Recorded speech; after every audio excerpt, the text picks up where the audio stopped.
October 1912. Four armies are converging on the Balkans.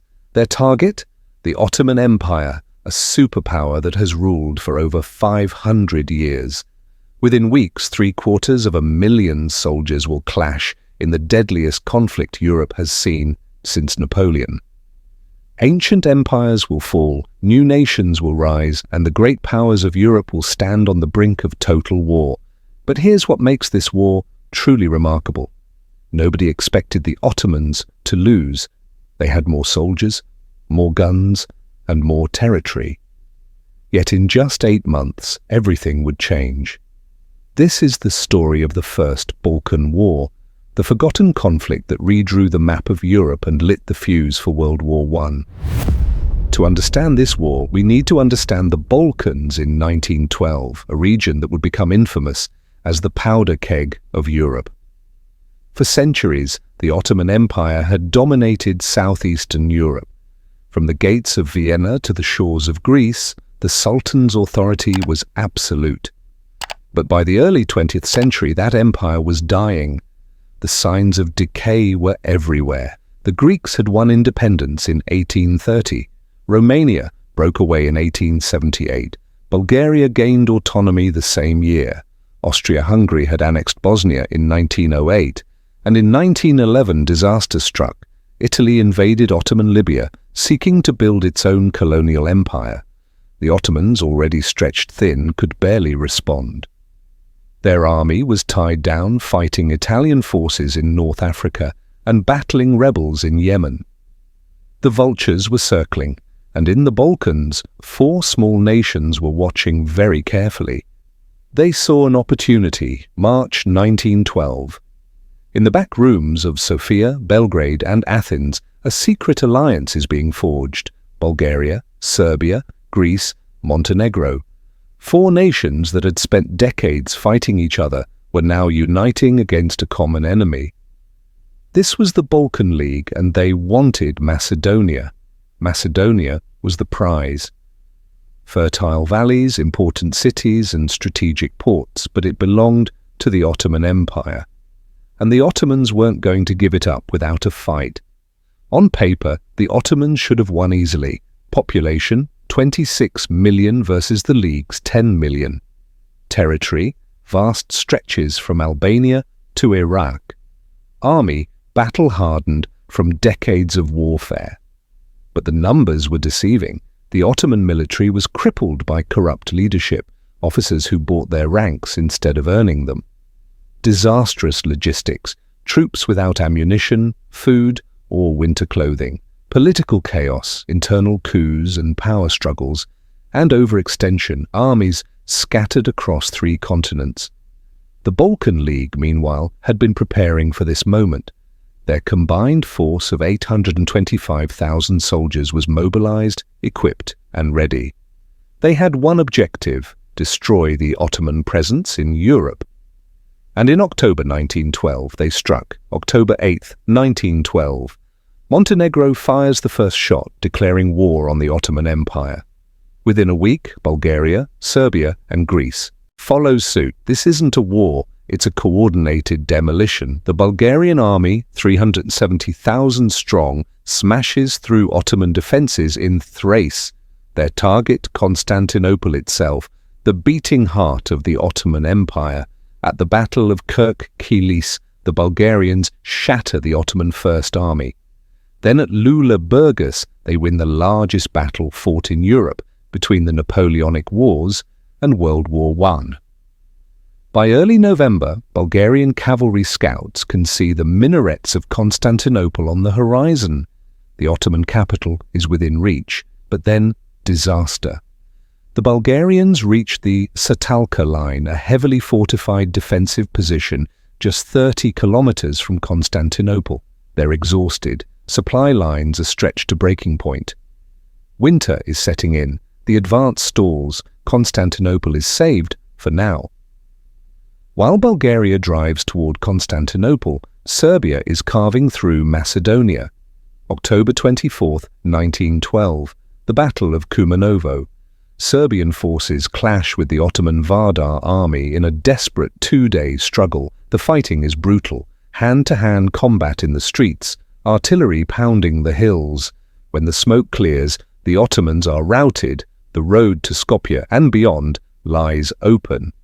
The Serbs don't stop. They push south, west, and north, seizing town after town. Within weeks, they've captured Skopje, the key to Macedonia, Bitola after a crushing victory, and they gain access to the Adriatic Sea, Serbia's long-desired goal.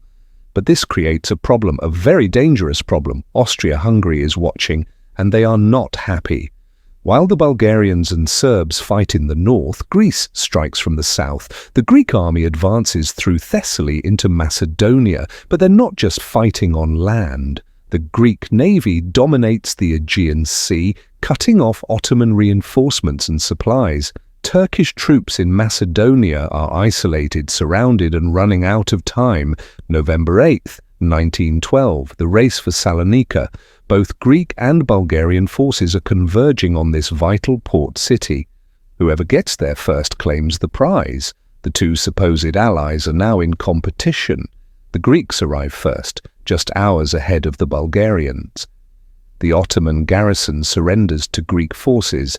Salonika, the jewel of Macedonia, is now Greek. The Bulgarians are furious. An alliance is beginning to crack, but first they need to finish this war. By December 1912, the Ottoman Empire is on its knees. In just 2 months, they've lost nearly all of Macedonia, most of Thrace, Albania, Crete, and the Aegean Islands. The casualties are staggering. 120,000 Ottoman soldiers dead, wounded, or captured. Entire armies destroyed or in retreat. The empire's European provinces reduced to a tiny strip around Constantinople. But the great powers of Europe are now paying attention, and they're terrified. Serbia's victories have created an international crisis. Austria-Hungary cannot accept a powerful Serbia reaching the Adriatic. Vienna mobilizes its army.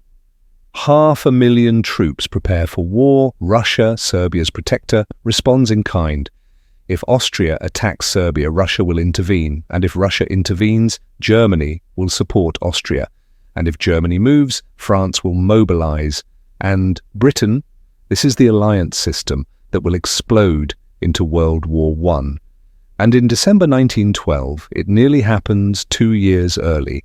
Diplomats scramble, telegrams fly between capitals. A peace conference is hastily arranged in London. December 16th, 1912, the armistice begins. The London Peace Conference, December 1912. Ottoman and Balkan delegates gather under British mediation. The terms are harsh.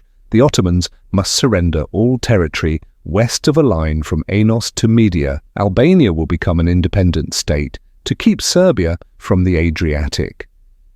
Crete goes to Greece. The fate of the Aegean Islands remains undecided.